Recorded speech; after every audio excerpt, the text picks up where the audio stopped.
இந்த வீடியோவில் நம்ம என்ன பார்க்க போறோம்னா, சிம்ம ராசிக்காரர்களுக்கு 2026 ஆங்கில புத்தாண்டு எத்தகைய ஒரு ஆண்டாக இருக்க போகுதுங்கிறது சயின்டிஃபிக் வேதிக் அஸ்ட்ராலஜி முறையில் எந்த விதத்திலும் மிகைப்படுத்தாமல், பரிகாரங்கள் அது மாதிரி மூட நம்பிக்கையில் போகாமல் உள்ளது உள்ளவாறு உங்களுடைய கர்ம பலன் இந்த ஆண்டு இருக்கக்கூடிய ஆண்டு கிரகத்தின் சஞ்சாரம் மூலமாகவும் அமைப்புகள் மூலமாகவும் எந்த மாதிரி ஒரு தாக்கத்தை கொடுக்கக்கூடிய அமைப்புகள் இருக்குது, சிம்ம ராசிக்கு என்னென்ன மாதிரி கிரகங்கள் அமைப்புகள் உண்டு, கோச்சாரத்தில் எப்படி மாறுது அப்படிங்கிறதெல்லாம் ஒரு பொது பலனாக 26 ஆங்கில புத்தாண்டு முழுவதும் 12 மாதங்கள் எப்படி இருக்குதுங்கிறது நம்ம இப்போது சயின்டிஃபிக் வேதிக் அஸ்ட்ராலஜி முறையில் பார்க்க போகிறோம். இப்போ பாருங்கள், சிம்மராசிக்காரர்களுக்கு அஷ்டம சனி 2025 ஏப்ரல் மாதத்திலேருந்தே நடந்து கொண்டு இருக்கிறது. அதில் 26 ஸ்டார்ட் ஆகும் பொழுதே பார்த்திங்கன்னா அஷ்டம சனியில் தான் ஸ்டார்ட் ஆகிறாங்க. குரு பார்த்தீங்கன்னா 11ஆம் இடத்துல மே மாதம் முழுவதும் இருக்கிறார். ஸோ 5 மாதம் மே மாதம் வரை குரு 11ல் இருப்பது ஓரளவுக்கு பாதுகாப்பான ஒரு அமைப்பு. அஷ்டம சனியை ஓரளவுக்கு கண்ட்ரோல் பண்ணுறதுக்கும் ஒரு சப்போர்ட்டான ஒரு அமைப்பாக இருக்கிறது. ராசிக்குள்ள கேது 7ஆம் இடத்துல ராகு. ஸோ எந்த இடத்துல போனாலும் பிரச்சனை தான். ஏன்னா ஒரு பக்கம் அஷ்டம சனி நடந்து கொண்டிருக்கிறது, ஒரு பக்கம் ராகு கேதுகள் ராசியை சூழ்ந்திருக்கிறார்கள். ஸோ அப்படிங்கிறப்போ நண்பர்கள், நட்பு வட்டாரங்கள், குடும்பம், கணவனாக இருந்தால் மனைவி, மனைவியாக இருந்தால் கணவன், இது மாதிரி எல்லா விஷயங்களும் பார்த்திங்கன்னா ஒரு மாதிரி பிரச்சனைக்குரிய ஒரு அமைப்பாகவே போகக்கூடிய அமைப்புகள் கொடுக்கக்கூடிய அமைப்புகள் இருக்குது.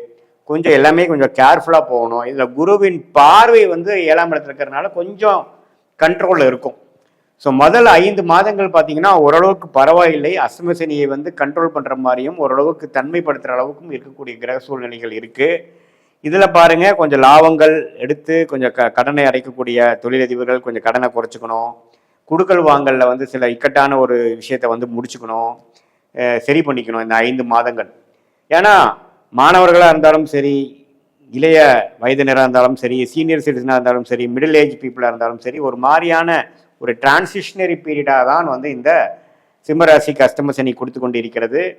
இந்த நேரத்தில் அதிக ரிஸ்க் எடுக்கிறது, நம்ம சரி அப்புறம் பார்த்துக்கலான்ட்டு ஒரு பெனிஃபிட் ஆஃப் டவுட் கொடுத்து வாழ்றதெல்லாம் பார்த்தீங்கன்னா ஒரு இக்கட்டான ஒரு சூழ்நிலை கொடுக்கக்கூடிய அமைப்புகள் இருக்கிறதுனால கொஞ்சம் கேர்ஃபுல்லாக போகக்கூடிய அமைப்புகள் தேவைப்படுகிறது.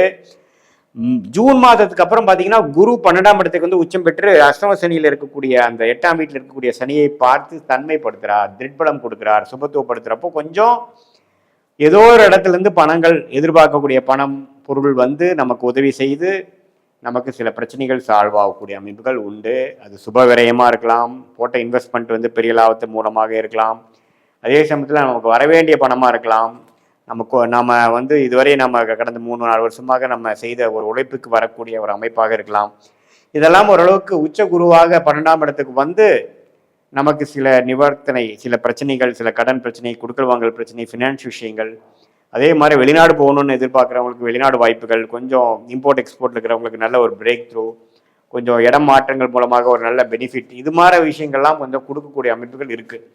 பட் என்னதான் இருந்தாலும் ராசிக்குள்ளேயே கிட்டத்தட்ட டிசம்பர் முதல் மாதம் வரைக்கும் ராகு கேதுகள் இருக்கும் பொழுது இந்த பழகிறது அன்றாட நீங்கள் வாழ்க்கையில் மீட் பண்ணுற கொலீக்ஸ், கஸ்டமர்ஸ், நண்பர்கள், அசோசியேட்ஸ், பங்குதாரர்கள், குடும்பத்தினர் எல்லாமே பார்த்தீங்கன்னா கொஞ்சம் உங்களுக்கு சாதகமாக, உங்களுக்கு ரொம்ப பிடித்த மாதிரி ஒரு அமைப்புகள் கிடைக்கும், ஒரு பிஹேவியர் வரும், ஒரு உறவு இருக்குங்கிறது நம்ம சொல்ல முடியாது.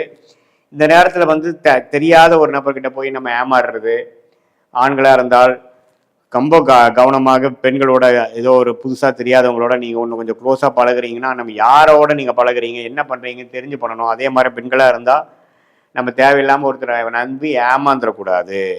ஸோ இது மாதிரி விஷயங்கள்லாம் கொஞ்சம் ஒரு ரிஸ்கான ஒரு அமைப்புகள் உள்ள ஒரு அமைப்பு தான் சிம்மராசிக்காரர்களுக்கு போய்கொண்டு இருக்கிறதுங்கிறது நீங்கள் தெரிஞ்சுக்கணும். ஸோ மேலோட்டமாக அன்றாட வேலைகளை செய்து கொண்டு புதுசாக ஒரு உறவுகளோ, புதுசாக ஒரு முயற்சியோ, புதுசாக ஒரு திட்டத்தையோ தீட்டி செய்தோம்னா அது நீங்கள் கரெக்டாக பண்ணுற மாதிரி இருந்தாலும் பெரிய அமைப்பு மாதிரி ஒரு ஆசை காட்டினாலும் அஷ்டம சனி முடிஞ்சதுக்கப்புறம் 27 போய் நீங்கள் பார்த்தீங்கன்னா அது ஏன்டா செஞ்சோன்னே தெரியல, நம்ம அதை அவாய்ட் பண்ணியிருக்கணும், அந்த டைமில் சும்மா இருந்திருந்தாவே போதும் அப்படிங்கிற மாதிரி சில ரெட்ரோஸ்பெக்டில் உங்களுக்கு ஐடியா கொடுக்கக்கூடிய அமைப்பு இருக்குது. ஏன்னா நம்ம அஷ்டம சனினா என்னென்னா கர்ம பலன் நம்மளுடைய தீய கர்ம பலனை கழித்து கொண்டிருக்கிறோம் என்று தான் நாம் எடுத்துக்கொள்ள வேண்டும்.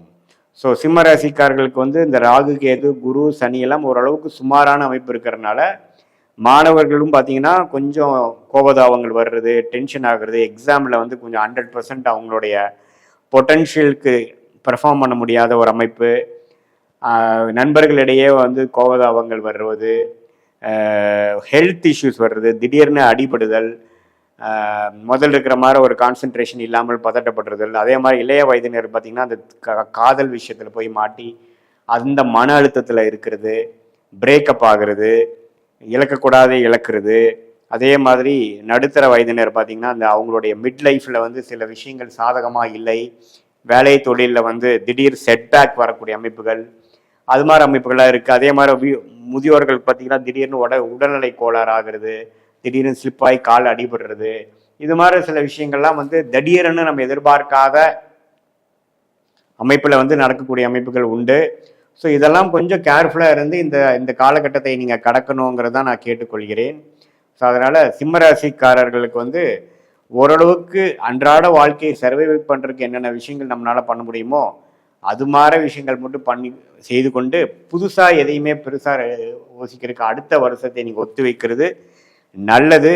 ஏன்னா இந்த காலகட்டம் வந்து 30 வருஷத்துக்கு ஒரு தடவை வரக்கூடிய ஒரு காலகட்டம். நம்பி பேராசைப்படும் பொழுதும் பெரிய ஒரு விஷயம் நினச்சி போய் ஒருத்தரோட பழகிறதும் திடீர்னு நமக்கு வந்து அது தேவையற்ற ஒரு விஷயமாக பிற்காலத்தில் நம்ம பார்க்கும் பொழுது நமக்கு மனசை வருடுற மாதிரியும் கை சுடுற மாதிரியும் தேவையற்ற ஒரு கசப்பை கொடுக்குற மாதிரியும் கொடுக்கக்கூடிய அமைப்பு இருக்கிறதுனால கொஞ்சம் கவனமாக இருக்கணும். இது ஒரு பொதுவான பலனே தவிர உங்களுடைய பிறந்த தேதி, பிறந்த நேரம், பிறந்த ஒரு வைத்து வரக்கூடிய ஜென்ம ஜாதகம் எது மாதிரி ஒரு அமைப்பில் இருக்குதுங்கிறதை வைத்து அந்த தசாபுக்திகள் உங்களுடைய ஜாதகத்தில் வரக்கூடிய தசாபுக்திகள் சிறப்பாக ஒரு ராஜயோக திசையாக இருக்கும் பொழுது நான் சொன்ன தீய பலன்கள் குறைவாகவும், ஓரளவுக்கு சுமாரான திசை தான் போயிட்டு இருக்குங்கிறப்ப நான் சொன்ன இந்த மாதிரி சாதகமற்ற பலன்கள் கொஞ்சம் தூக்கலாகவும் இருக்கக்கூடிய அமைப்புகள் இருக்குது. இப்போ நம்ம பேசுனது வந்து ஒரு பொதுவான பலன். இப்போ ஜென்ம ஜாதகத்தில் வச்சு பார்க்கும் பொழுது துல்லியமான பலன், லாங் டேர்ம் எப்படி, ஷார்ட் டேர்ம் எப்படி, எது மாதிரி விஷயத்தில் உங்கள் வாழ்க்கை பாதை திரும்புகிற மாதிரி இருக்குது, எது பிராப்தங்கள் காத்து கொண்டிருக்கிறது, எந்தெந்த பிராப்தங்கள் நமக்கு இல்லை என்பதை தெரிந்து கொண்டு அதுக்கு தகுந்த மாதிரி வாழ்க்கையை அமைத்து கொண்டு, வாழ்க்கை சூழ்நிலையை அமைத்து கொண்டு, திட்டங்களை தீட்டி தேவையற்ற விஷயத்தை கழித்து தேவையான ஒரு விஷயத்தை மட்டும் நீங்கள் வந்து மனசில் ஃபோக்கஸ் பண்ணி நீங்கள் அதை செய்தீர்களானால் கண்டிப்பாக வாழ்க்கையில் எதிர்நீச்சல் போடாமல், சிரமப்படாமல், எளிதில் நம்மளுடைய கர்மா என்ன இருக்கோ அதுக்கு தகுந்த ஒரு பொட்டன்ஷியலுக்கு, அதுக்கு தகுந்த ஒரு தகுதிக்கு வேணுங்கிற ஒரு நல்ல வாழ்க்கையை வாழ்ந்து பொருள் விரயம், சமய விரயத்தை இழந்து மன கஷ்டப்பட்டு மன உளைச்சலாகி தேவையற்ற விஷயங்களை தேவையற்ற நபர்களோட செய்து வீண் மன உளைச்சல் அடையாமல் வாழ்க்கையில் எளிதில் வெற்றி பெற முடியும் என்று சொல்ல விரும்புகிறேன். மீண்டும் மற்றொரு காணொளியில் சந்திப்போம். நன்றி, வணக்கம்.